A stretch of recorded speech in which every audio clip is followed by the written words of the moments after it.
আলিপুর অহনার প্রযোজিত চার প্রহর নাটক যা সম্পাদনা করেছেন দীপঙ্কর চ্যাটার্জি, সেই নাটকটি দেখবার জন্য আমরা মধুসূদন মঞ্চে চলে গেছিলাম। দক্ষিণাপনের পাশেই মধুসূদন মঞ্চ। তো এই চার প্রহর যে নাটকটি, এটি অনেকবারই মঞ্চস্থ হয়েছে। অষ্টমবার এটা সাধারণ মানুষের জন্য মঞ্চস্থ হলো। আমরা পরে জেনেছি যে এটা 10 বার মঞ্চস্থ হয়েছে। তো এই নাটকটি দেখবার জন্য আমরা কেন গেছিলাম, এখানে অনেকগুলি বক্তব্য ছিল, পজ করে আপনারা দেখতেই পারেন, কিন্তু তার জন্য আমরা যাইনি। আমাদের সামাজিক যে অবস্থান এখন চলছে, সামাজিক যে অবক্ষয়ের জায়গায় দাঁড়িয়ে, সেখান থেকেই আমরা এই নাটকটি দেখবার জন্য আমরা চলে গেছিলাম। তো তারই কিছু ছোট্ট ছোট্ট অংশ আমরা এখানে দেখিয়েছি, আপনারা দেখুন। পুরো নাটকটি দেখতে হলে আপনারা এই সংস্থার সঙ্গে যোগাযোগ করে এই নাটকটি দেখতে আসতে পারেন। সামাজিক অবক্ষয়ের সামনে দাঁড়িয়েও পথই যে আমাদের পথ দেখায়, সেই জায়গাটা তুলে ধরা হয়েছে। এবং দুর্নীতির সঙ্গে আপোষ যদি আমরা করি, তাহলে দুর্নীতি বেড়েই চলবে, যার মূল্যে আজ দাঁড়িয়ে আমাদের এই অবস্থায় এসে দাঁড়িয়েছি। আরজি করে তিলোত্তমার জন্য ন্যায় বিচার চাইছি। তো সেই সময় দাঁড়িয়ে অনেক দিন আগের লেখা কলিয়ারি অঞ্চল নিয়ে এই নাটকটি, এবং সেখানে বিভিন্ন শ্রেণী, উচ্চ শ্রেণী, মধ্য শ্রেণী, নিম্ন শ্রেণী, সমস্ত শ্রেণীর মানুষ, আদিবাসী মানুষ, তাদের জীবনযাত্রা, তাদের কথোপকথন, তার সাথে শিক্ষিত মানুষের কথোপকথন, তাদের চাওয়া পাওয়া, তাদের ভালোবাসা, সমস্ত কিছুই কিন্তু এই নাটকে ফুটে উঠেছে। আপনারা যদি চান এই নাটকটি দেখুন, আশা করি আশাহত হবেন না। 1 ঘন্টা 40 মিনিট বা মোটামুটি 2 ঘন্টাই ধরুন, 2 ঘন্টায় বিনোদনে কিন্তু আপনারা আপ্লুত হবেন। হয়তো মনস্তাত্ত্বিকভাবে কোনো জায়গায় উত্তরণের কথা আলাদা করে বলা হয়নি, কিন্তু সমাজে যা ঘটছে সেইখান থেকে বেরিয়ে এসে নান্দনিক চিত্তে আমরা যদি এগিয়ে না যেতে পারি, যদি আমাদের প্রতিবাদ, আমাদের কণ্ঠস্বর তুলে না ধরতে পারি, তাহলে মানুষ হিসাবে জন্ম বৃথা। মানুষ হিসাবে মানুষ হয়ে মানুষের জন্য কিছু করার জন্যই হয়তো এই নাটক এবং এই নাটকের যে আবহ, আলোক সজ্জা, সমস্তই খুব সুন্দর। তবু আরও কিছু উন্নতি করা যেতে পারে, যা আমি আলাদা করে ওনাদের নিশ্চয়ই জানাবো। তো ভালো থাকুন, সুস্থ থাকুন, এবং পারলে চার প্রহর এই নাটকটি আলিপুর অহনার প্রযোজিত, দীপঙ্কর দার নির্দেশনায়, আপনাদের দেখলে খারাপ লাগবে। নাটকের কিয়দংশ আপনাদের সামনে রাখা হলো। আশা করি আপনারা বুঝতে পারবেন নাটকটির গল্পটি আলাদা করে বলছি না। এখানে একটি দুর্নীতির বিরুদ্ধেই প্রতিবাদ করেছে কেন্দ্রীয় চরিত্র, এবং সেই কেন্দ্রীয় চরিত্রের দুর্নীতির প্রতিবাদের পাশাপাশি তার স্ত্রী তাকে ভালোবাসার থেকে, অবক্ষয়ের পথে যাওয়ার থেকে তাকে রক্ষা না করে তার বাবা, তার মানে অর্থাৎ তার শ্বশুরের কাছেই তাকে হেনস্থা করতে চেয়েছিল, কিন্তু পরে বুঝতে পারে স্ত্রী যে তার স্বামী সঠিক কাজটি করছে। সুতরাং এই নাটকটি সম্বন্ধে বলতে গেলে তো অনেক কথা বলতে হয়। সমস্ত কথা বলে দিলে, গল্পটা বলে দিলে এই নাটকটি দেখার আলাদা করে ইচ্ছা বা সমাজ সুযোগ কিছুই হবে না। তো সমাদদারবাবু এখানে বিবেকের মতো কাজ করে গেছে পুরো নাটকটি জুড়ে। তো আপনারা যদি পারেন অবশ্যই এই নাটকটি দেখুন প্রেক্ষাগৃহে গিয়ে, ভালো লাগবে। এবং আশা করি আপনারা আরও এইরকম ধরনের নাটকের সঙ্গে দেখে তাদের অনুপ্রাণিত করবেন, তাদেরকে সাহায্য করবেন, এবং বাংলা সমাজ ব্যবস্থা যা ঘটছে সেই সময় দাঁড়িয়ে বাংলা নাটককে আরও এগিয়ে নিয়ে যেতে সাহায্য করবেন।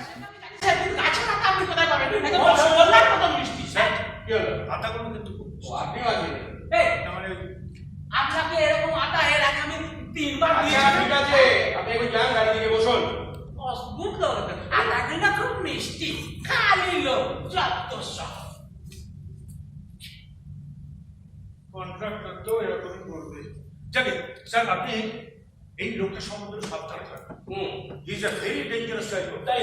হ্যাঁ, দেখছেন না, এন্টায়ার এক্সকাভেশনের কাজটা পাবো বলে কেমন সকাল থেকে বাড়ি বাড়ি তদবির শুরু করেছে।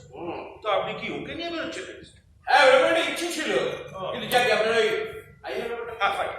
বলছি কি, বরদ্দাজ আর কোম্পানি ফাইল, আপনি তো ওদের পারচেজ অর্ডারটা আউটরাইট রিজেক্ট করছেন। হ্যাঁ, কিন্তু পারচেজ অফিসার বারবার ফোন করে আমার থেকে ব্যাপারটা জানতে চাচ্ছে। না, আমি একটা কথা কিছুতেই বুঝতে পারছি না যে পারচেজ অফিসার অ্যাসিস্ট্যান্ট ইঞ্জিনিয়ার থেকে ওইখানেও যাওয়া চাই হপ্তা একবার। আচ্ছা তো টাকা কোথেকে পাবে বলুন তো? তাই হয়তো চুরি করে ফেলেছে। হ্যাঁ, সকলেই তো সভ্য হচ্ছে। হ্যাঁ শোনো, ওই ওসি বললো যে ধরে রেখেছে কিছু মাল পাওয়া গেছে। আরে বাবা না, চিন্তা কিছু নেই, কতগুলো পেরেক ওর কোচরে বাঁধা অবস্থায় পাওয়া গেছে। ঠিক আছে, আমি ওকে বলেছি যে একটা ছোট পেটি কেস দিয়ে ছেড়ে দেবে আর এখানে নিয়ে আসবে, তুই এখানে থাক। আমি চলি, অনেক দেরি হয়ে গেল। আজ এত বাধা করতে আজ নাই বা খুবই সিলি চিন্তা। দেখো, আমাকে কর্তব্য পালন করার জন্য যেতেই হবে। হ্যাঁ, আমি আসছি। এই, আপনি যাবেন? চলো চলো চলো। বলছিলাম কি বিষয়, আমাদের কাছে পাকা আটা বুঝলেন, আমি নিয়ে এসছি, আপনি খাবেন কি? যাচ্ছি স্যার। আরে আমি বেরিয়ে যাচ্ছি। বলছি খাবার আছে তো, ওনার মতো একদম রসগোল্লার মতন মিশিয়ে দিন। না না, আমি আসি। দুটো কথা বলবো, কথা বলতে দেয়। সত্যি আমাদের আরে বাবা কাঁদিস না রে বাবা, কাঁদিস না। শোন না, বলছি কি তুই একটা কাজ কর, ওদের তো আসতে দেরি হবে, তুই বরং ভেতরে যা। ওর কাছ থেকে মায়ের থেকে পাইনি। বাবা তুই আচ্ছা অনেক কাজ পড়ে আছে তো, ওই দেখ ওগুলো রেখে গেল আটাগুলো, তারপরে চায়ের বাসনগুলো, ওগুলো নিয়ে একটু ভেতরে যাবো।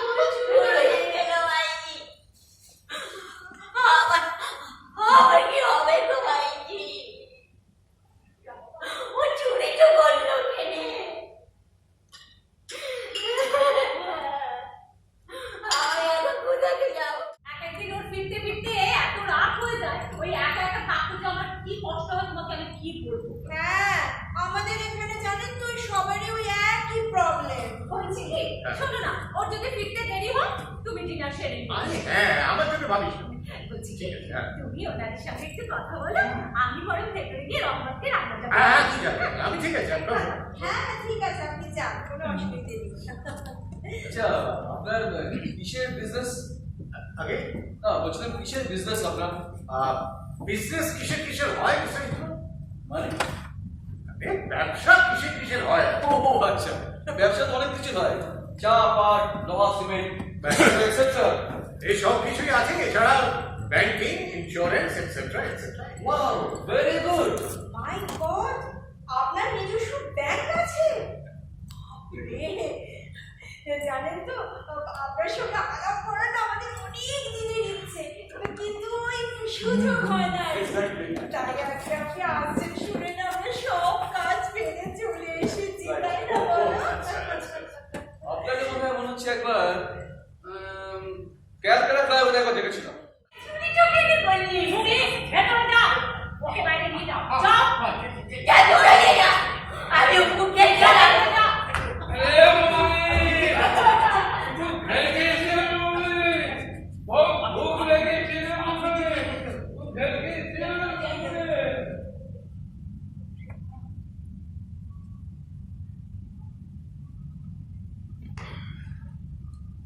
কি হলো? কি হয়েছে বাবা? এই কথা বলছো না কেন? Everything all right, nothing? চলো চলো, Hi. তুমিও এসো। কি ব্যাপার, চুপ করেছিলি কেন? ঝগড়া করছিলে? এসব উদ্ভট আইডিয়া তোর মাথা দিয়ে আসা সব। চল তো। ওর idea আরে তো? থাক, এত সব আজে বাজে ভাবি। চল চল দেখি কি রান্না করছিস না। এই বলো না। আচ্ছা কত টাকা তা ধরুন করে শুরু করছি ওই 30 লাখের মতো বেশি পাবে মনে মনে। হ্যাঁ পাবে পাবে। দিন আমি তো সকাল থেকে রাত অবধি যেভাবে ধরুন ওই বসেদের বাড়ি বাড়ি ঘুরে বেড়াচ্ছে, তারপরে বাগানে পাকা হাতে পাকা খাওয়াচ্ছে, তাতে তো পাবে বলে কি মনে হয়। দেখে আপনি ফাইলটা দেখে যান, সমীরণ ফিরলে আমি ঠিক করি। স্যার সই করবেন? হ্যাঁ আশা করি করবেন। প্রথমে বলেছিলাম যে স্যার একটা ছোট ঘটনা নিয়ে এত ঝঞ্ঝলা করবেন না, আলটিমেটলি কিন্তু আপনাকে কনসিডার করতেই হবে। উত্তরে কি বলেছিল? উত্তরে তো কিছু বললেন না। একজন আসবে, সে যে স্বয়ং আপনি সেটা আমার জানা ছিল। আপনাকে আমি জানি, চিনি এবং সর্বোপরি আমার বসের সাথে আপনার আত্মীয়তার জন্য আপনাকে আমি শ্রদ্ধাও করি। তো এই সমস্ত কারণগুলো চিন্তা ভাবনা করি এত রাত্রে আমার এই ফাইলটা নিয়ে পড়া। তা নাহলে ভাববেন না কোনো ব্যক্তিগত লাভের আশায় এত রাত্রে আমি ফাইল নিয়ে ঘোরাঘুরি করছি। আপনি কি জানেন এই বড়বাজার কোম্পানি ডিলের সঙ্গে আমার কি সম্পর্ক? আগে না, তবে এখন আমি কিছুটা অনুমান করতে তো পারি। সেই অনুমানের উপর নির্ভর করে আমাদের উচিত হচ্ছে ইমিডিয়েটলি পাস করে দেওয়া। মিস্টার মুখার্জি, বিল পাস করে দেওয়ার কোনো ক্ষমতা আমার হাতে নেই। আমি শুধুমাত্র চালানোকে অ্যাকসেপ্ট করতে পারি না। কিন্তু মিস্টার চ্যাটার্জি পারচেজ অর্ডারের উপর যে নোট দিয়েছে সেটা কন্ট্রোল করার ক্ষমতা আমার কাছে স্বয়ং চেয়ারম্যান স্যারেরও নেই। আপনাদের একটা কথা জানেন, আমাদের ডিপার্টমেন্টে মিস্টার চ্যাটার্জি নোটের কিন্তু একটা বিশেষ দাম আছে।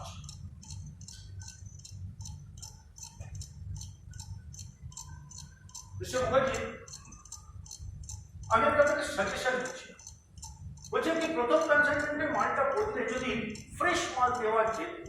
তার মানে আপনি বলতে চাইছেন বড়বাজার কোম্পানি তাদের চুক্তি অনুযায়ী মাল সাপ্লাই করে? না, আমি সে কথা বলছি। আমি বলছি যে কি প্রথম কনসালটেন্টের মালটা নিয়ে যখন গন্ডগোল উঠেছে বলেই আজকে আমাকে এখানে আসতে হয়েছে মিস্টার বলুন। প্রশান্ত কুমার মুখার্জি এই জীবনে প্রথম তার বিল পেমেন্টের তদবিরে আজ এখানে এসেছে। স্যার এসে গেছে দেখি।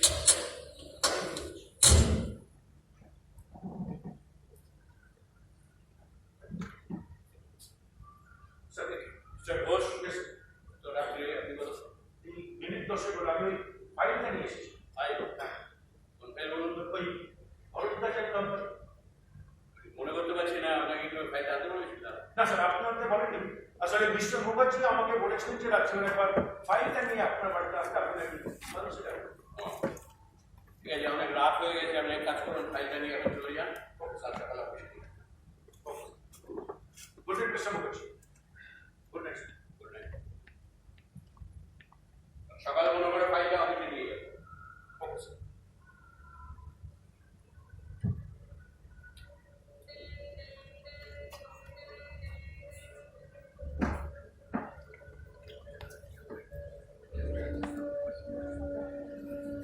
এইটাই তাহলে তোমার শেষ সিদ্ধান্ত? হ্যাঁ, আমি তো আপনাকে আগে এটা জানিয়ে রেখেছিলাম। আমি ভেবেছিলাম যে বড়বাজার কোম্পানির প্রকৃত পরিচয় জানতে পারলে তোমার এত সিদ্ধান্ত বদলে সুবিধা হবে। আপনি ভুল করেছেন, কারণ দেখুন আমার এই সিদ্ধান্ত বড়দাজ অ্যান্ড কোম্পানি কার্যবোধের উপরে, তার মালিকের সঙ্গে সম্পর্কের উপরে নয়। তুমি কি জানো এই অ্যাসাইনমেন্টটা ক্যান্সেল হওয়ার অর্থ কি? হ্যাঁ, খুব ভালো করে জানি, পুরো অর্ডারটা ক্যান্সেল হয়ে যাবে। শুধু তাই না, বড়বাজার কোম্পানিকে হয়তো চিরতরে তাদের খাতা বন্ধ করতে হবে। তুমি হয়তো জানো না এদেশের অসংখ্য ফার্ম, নিউজ মিডিয়া, পলিটিক্যাল পার্টির প্রত্যেকটি মানুষ জানে এই বড়বাজার কোম্পানির সঙ্গে আমার কি সম্পর্ক। এর পরের অবস্থাটা তুমি ভাবতে পারছো? আমার প্রেস্টিজ, আমার পজিশন কোথায় ছেড়ে দিচ্ছ তুমি একবার কল্পনা করতে পারছো? হ্যাঁ, পাচ্ছি, কিন্তু আপনি কি একবার কল্পনা করেছেন যখন জলের তোরে এই বাঁধটা ভেঙে গিয়ে বহু শব্দে জল সারা শহরকে ভাসিয়ে দেবে, তখন এই কোটি কোটি মানুষের রক্ত জল করা পয়সায় তৈরি এই বাঁধের উদ্দেশ্যটা ব্যর্থ হয়ে যাবে। তখন আজকের মানুষ, ভবিষ্যতের মানুষ আপনাকে আমাকে ধিক্কার দেবে। শুধু আপনার একা প্রেস্টিজ আর পজিশন বজায় রাখতে আমি কতগুলো মানুষকে বলি দেবো ওই মহেশ্বর বাঁধের নিচে। রবীন্দ্র আমি কোনো কথা বলতে চাই না, শুধু একটা কথাই বলবো। এই পৃথিবীর মাটিটা জানো তো ভীষণ শক্ত। সেই শক্ত মাটি দু হাতে সরিয়ে যারা তার ভেতর থেকে সোনা বের করে আনে, সোনার প্রতি তাদের মমতা থাকে খুব। আপনি না সেই সোনা তারা বিলিয়ে দিতে পারে না। দেখুন, সোনা বিলিয়ে দিতে বলার মতো আপনাকে আমার এত স্পর্ধা নেই। এটা কি করছে কি? যে প্রপার্টি গত 25 বছর ধরে দিন দিন করে সে জমিয়েছে, তাকে মাত্র 24 ঘন্টার নোটিশে গুটিয়ে ফেলার সাহস তার আছে শরীর। কিন্তু তার ফল কি হবে? কয়েক হাজার শ্রমিক মজুর বেকার হবে, কয়েক হাজার স্ত্রী পুত্র পথে এসে দাঁড়াবে। আচ্ছা, আপনি আপনার এই বিরাট বিজনেস নিমেষে গুটিয়ে ফেলতে পারেন কি পারেন না আমার জানা নেই, কিন্তু হ্যাঁ, এর পেছনে যে হাজার হাজার শ্রমিকের পরিশ্রম আছে তারও একটা তাদের মতামতের মূল্য অবশ্যই থাকবে, থাকা উচিত। সে কথা অন্তরে একদম অবান্তর নয়। কেন ও ভুলে গেছি, শিবপুরের একটা ডিগ্রি পকেটে নিয়ে কলকাতার রাস্তায় রাস্তায় ব্যবহার করে ঘুরে বেড়াচ্ছিল। সেদিন আর ভাবতে পারছি না, একটা ভদ্র সমাজে যাওয়ার মতো পোশাক ছিল না। সেদিন আমিও জানি একটা কথাকে পাহাড় তার উপরে সেটা তেতো হয়ে যায়। হ্যাঁ, আপনি আমার জন্য যা করেছেন সে ঋণ অপরিশুদ্ধ, কিন্তু একটা আমার স্ত্রী হিসেবে বেঁচে আমার ভাগ্য। তো আমার জন্য আজ পর্যন্ত আপনি যে টাকা পয়সা খরচা করেছেন এটা 5 লাখের বেশি নিশ্চয়ই নয়। আর দেখুন, আমি তৈরি হয়ে এসেছিলাম, এই ব্ল্যাঙ্ক চেকটায় আপনি আপনার পছন্দ মতো কোম্পানির নাম লিখিয়ে ভাঙিয়ে নিয়ে আমাকে তাই মুক্ত করুন।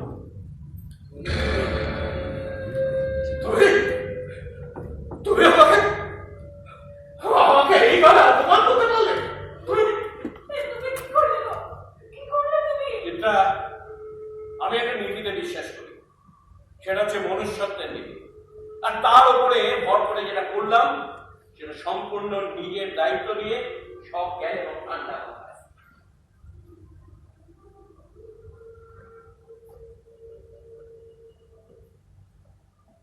ড্রাইভারকে বলো ওপর থেকে আমার জিনিসগুলো যেন নিচে নামিয়ে দেয়। বাবা, এরপরে এই বাড়িতে থাকা আমার পক্ষে সম্ভব নয়। আমি ওখানে খাবার দিয়েছিলাম বাবা। কেন না মা, কেন? নিজের হাতে তোমার সর্বনাশ করেছে, তার ফল তোমায় ভুগতেই হবে। রাত্রে ডাউনবেলটা তো পাবো না, সকালের এক্সপ্রেসে যেতে হবে। দেখো, তুমি যদি আমার সঙ্গে সম্পর্ক রাখতে চাও তাহলে আমার সঙ্গে যেতে পারো, তা না হলে বাবা, চলো না। তুমি বসো শান্ত হয়ে। আমি ওকে বুঝিয়ে বলছি। বাবা, এরকম করে না।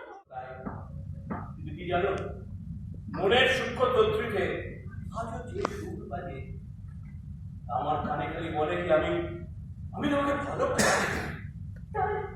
তাহলে চলো না, চলো না। আপনার গান পাগলে গিয়ে বাবার পায়ে ধরে ক্ষমা চেয়ে বাড়ি ফিরে আসবো। না, সেটা এখন কিছুতেই সম্ভব না। কেন সম্ভব নয়? অনেকবার বলেছি কেন। এরপর তুমি আমাকে সংসারে থাকতে বলছো? নিশ্চয়ই বলবো, কারণ সংসারটা তোমার। না, সংসারটা আমার না।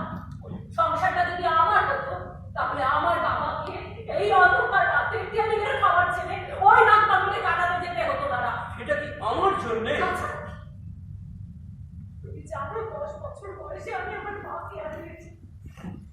বাবা আমাদেরকে সমস্ত ঝড় ঝঞ্ঝা থেকে আড়াল করে বড় করে তুলেছে। সেই বাবাকে আমি তোমাদের আদর্শের প্রধানে বানাতে পারবো না। আমি খুব সাধারণ মেয়ে, ফিরাদ আদর্শের কিচ্ছু বুঝি না। শুধু ভালোবাসার মানুষগুলোকে ভালোবাসতে চাই, তাদেরকে কাছে পেতে চাই। এটুকু যদি আমি না পাই তাহলে এই সংসারের বেড়াজাল থেকে আমায় চলে যেতেই হবে। চিত্রা, তুমি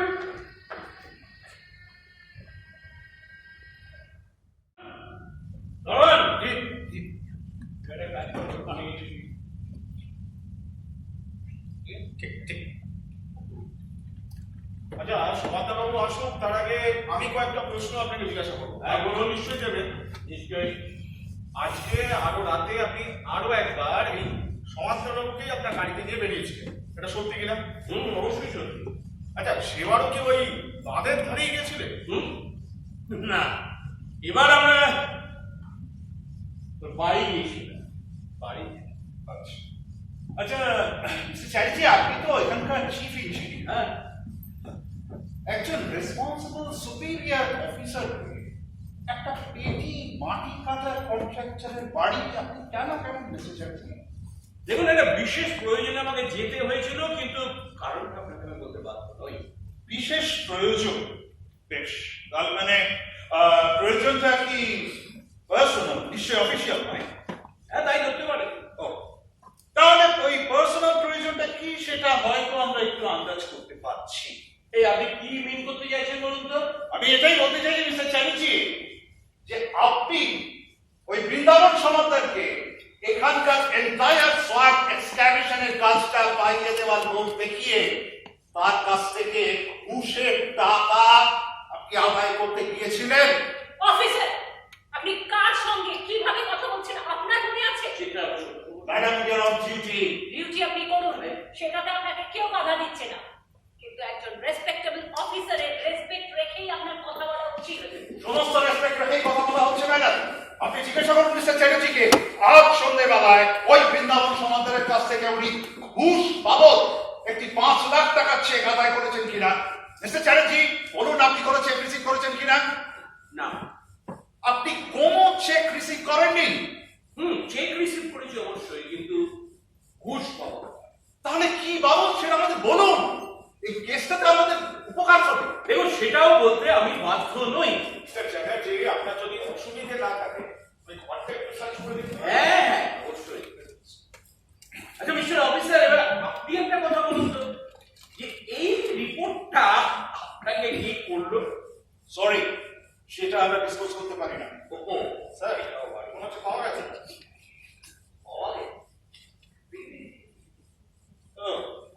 এটা ওকে দেখা। হ্যাঁ, তাহলে দেখুন কি পাওয়া গেল। ও বাবা,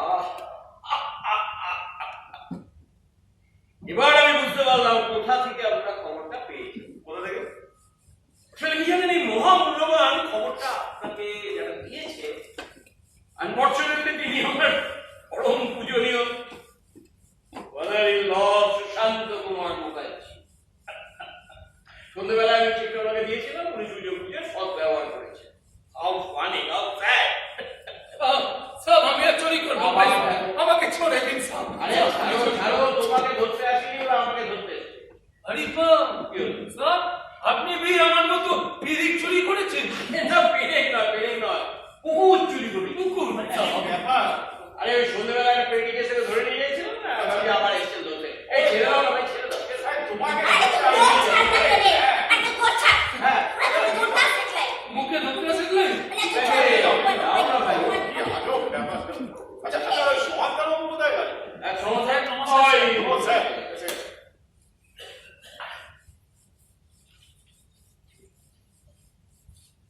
আপনি বৃন্দাবন সমাজদার? আগে বিলক্ষণ। আচ্ছা, দেখুন তো এই চেকটাতে এই যে সইটা, এই সইটা আপনার? আগে তাছাড়া আমি আবার খালি চোখে ঠিক মতো দেখতে পাই না। আগে বিলক্ষণ আমারই শুনি স্যার। একটা কথা বলুন তো বৃন্দাবন বাবু, আপনার ব্যাংকে কত টাকা আছে? আগে স্যার গুনে তো দেখিনি, তবে কিছু টাকা আছে। তা মাঝে মধ্যে কি এরকম চেক লিখে আপনি মিস্টার চ্যাটার্জিকে দেন? কি বলছেন স্যার? চ্যাটার্জি সাহেবকে চেক দেবো? উনি বাগানে দুটো আটা নিতে চান না, ওনাকে আমি কি করে চেকটা দেবো স্যার? কি যে বলেন আপনি? আচ্ছা, তাহলে মশাইকে ঘুষের টাকাটা চেকে দিচ্ছে। হ্যাঁ, ওটা করে যাবেন যে। হ্যাঁ, বুঝতে পেরেছেন? আরে আপনি কি ওকে জন্মদিনের উপহার দিতে গিয়েছিলেন? না স্যার, জন্মদিনের উপর টুপর না। ব্যাপারটা হলো কি, আমার কাছে গুছিয়ে বলছি। হলো কি, আমি শেষ রাতের বেলা একবার এসেছিলাম, বুঝলেন? তা দেখলাম চ্যাটার্জি সাহেব না মাথায় হাত দিয়ে বসে আছে। আমি কারণ জিজ্ঞেস করতে বললেন কি, ওনার 5 লাখ টাকার খুব দরকার, আমার কোনো মহাজন জানা আছে কিনা। তা আমার তো স্যার কোনো মহাজন জানা নেই। তাতে আমি বললাম কি, আমার ব্যাংকে যা আছে তুমি তার থেকে ওনাকে 5 লাখ টাকা দিতে পারো। তখন আমি বললাম ঠিক আছে, তাহলে গাড়িটা বাঁধা রেখে আপনার এই গাড়িটাকে একটু আগে নিয়ে চলুন তো, তাড়াতাড়ি করুন, তারপর কি হবে? এরকম ভাবে বলবেন না স্যার, আমি ঘাবড়ে যাবো। কত থেকে ওই গাড়িটা বাঁধা রেখে উনি বললেন 5 লাখ টাকা চেকটা দিতে, কিন্তু আমি গাড়ি বাঁধা রাখবো না। তখন ওই হ্যান্ড নোটে লিখে 5 লাখ এই টাকা। দাঁড়ান, wait. কি বললেন আপনি? Hand note? হ্যাঁ, হ্যান্ড নোট। আপনার কাছে হ্যান্ড নোট আছে? আগে বিলক্ষণ স্যার, উনি তো ওনার দালানকে দিয়ে হ্যান্ড নোটটা আনতে বলেছে। দেখুন, দেখুন। হ্যাঁ, আপনাদের কাজের সুবিধার জন্য আমি দলালকে বলেছিলাম উনি যেন এটা নিয়ে আসেন। দেখুন ভালো করে রাখুন স্যার, আপনাদের সন্দেহ নিরসন হবে। এই যে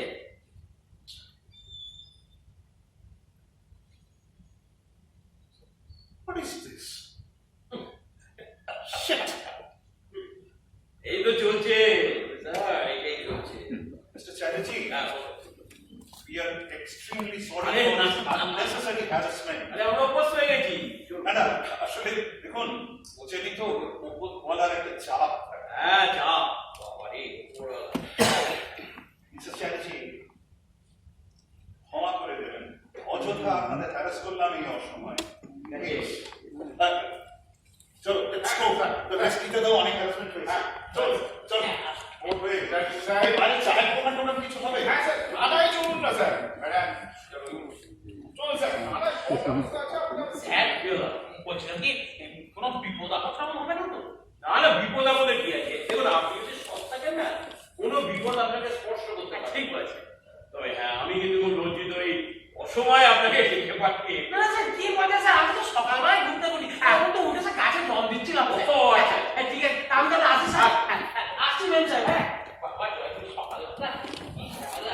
নাও।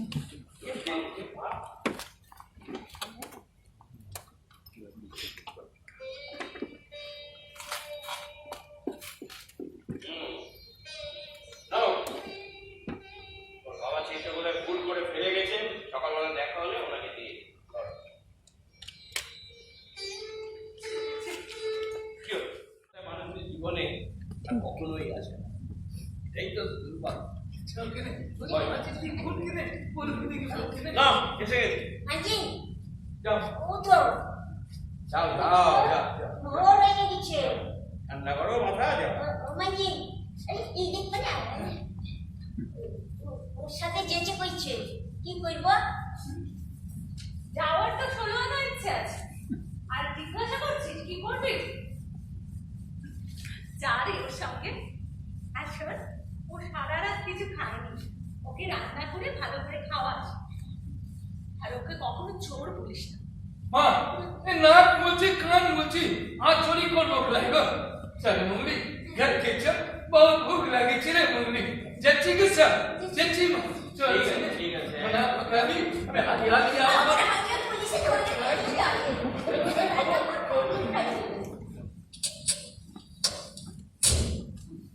বাবা সাহেব আসছেন।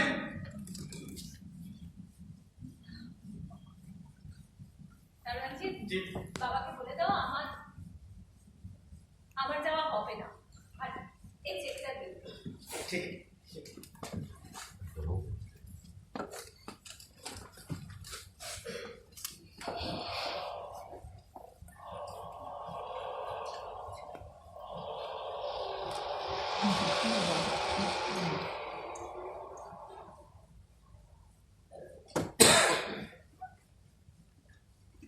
কি দেখছো দাঁড়িয়ে?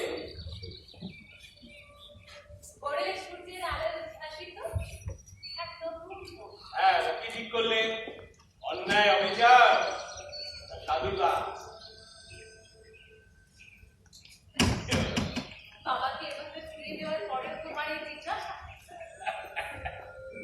মুগলি যদি ওর মরদকে কাছে টেনে দিতে পারে, আমি পারবো না? তার মানে শেষ পর্যন্ত তুমি প্রমাণ করেই ছাড়লে মুঙ্গলির চেয়ে তুমি অনেক বেশি ভালোবাসতে পারো, তাই তো? না গো। এই একটা রাতের 4টে প্রহর আমাকে একটা নতুন শিক্ষা দিল। তাই, ঠিকই বলছি। আসলে কি জানো, ওই 4টে প্রহরে এই অবস্থ থেকে না পেটে ছোট ছোট ঢোট বাড়ছে। এখন যদি একটু ওই বিস্কুট চাও হতো, মধু এনে স্বভাব পাচ্ছে। আর না, তুমি বসো, আমি এক্ষুনি বানিয়ে ঠিক আনছি। আছে। নিজের হাতে করে বানিয়ে আনছি আমি। হ্যাঁ, বসো, আজ দুজনে মিলে চা খাবো আমরা। ঠিক আছে, এসো এসো।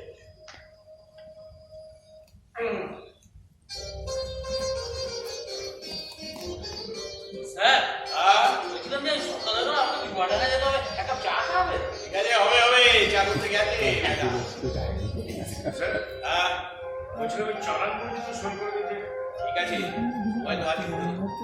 মিস্টার চ্যাটার্জি বলুন, আবার বলছি পাবেন আমাদের মা। আরে বাবা, এগুলো ব্যাপারই। একটা হ্যান্ডসাম ইয়াং ছেলে হলে না মর্নিং ওয়াক করে জমে যেত বাবা, अरे আমাকে তো বারাকা যেতে হবে, অমিন সাহেব के लिए कुछ चिंगी নিয়ে আসতে হবে। আমার আর বিদেশ যাওয়াই হলো না। পূজা হবে, পূজা হবে। সাহেব সাহেব সাহেব সাহেব আমি আর চুরি করবো বলাই গো সাহেব আমি আর চুরি করবো স্যার আরে শুনি তো দাঁড়াও স্যার ঘরতে যাবো ওই ঘরটা গিয়ে রান্না করতে হ্যাঁ, এই যে দেখছি সকলে এসে গেছে। দেখো দেখো। তাহলে এবার আর পায়েসের ভাত তৈরিতে কোনো তাই না? বুঝলো?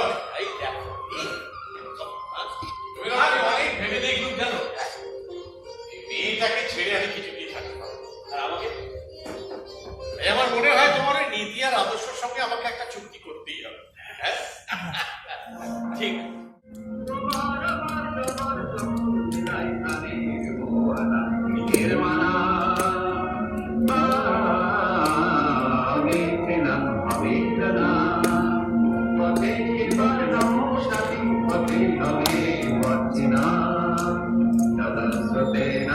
খুব ভালো হয়েছে।